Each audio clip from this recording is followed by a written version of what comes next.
Here's another application and extension problem involving building functions.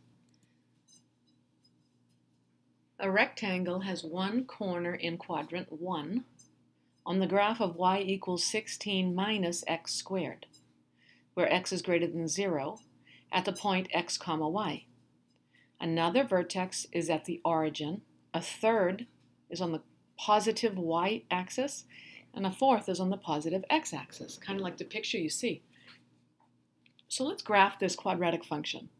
I'll think of it as y equals negative x squared plus 16. So that is a transformation of the parent function. It's opening down and shifted 16 units up.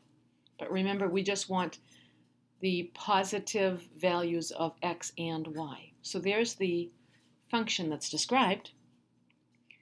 Now when we think about the rectangle, which has one corner on this graph, here is just a sample of the vertices that could be in question.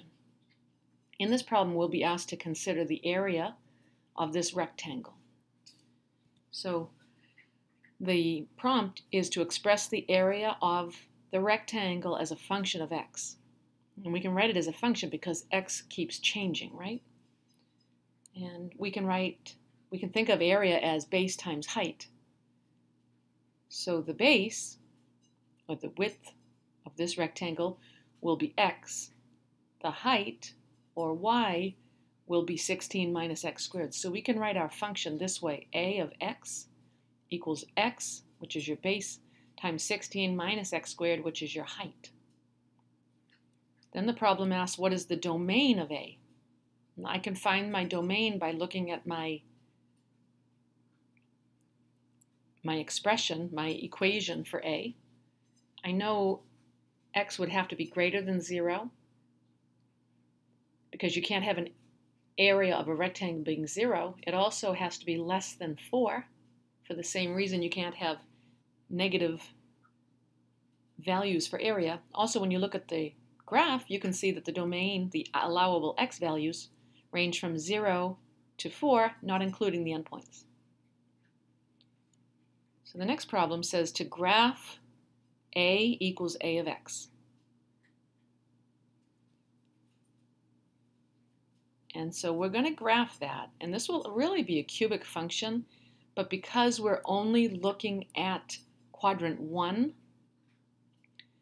that piece of the function of A will look like this. And it says, for what value of x is A the largest? Well, this is where a graphing calculator or Desmos or some graphing utility comes into play. We're just looking at the top point there. That's called the relative maximum. And if you hover over it, there'll be a way to determine that x value. So we can state that the area is largest at x equals 2.309.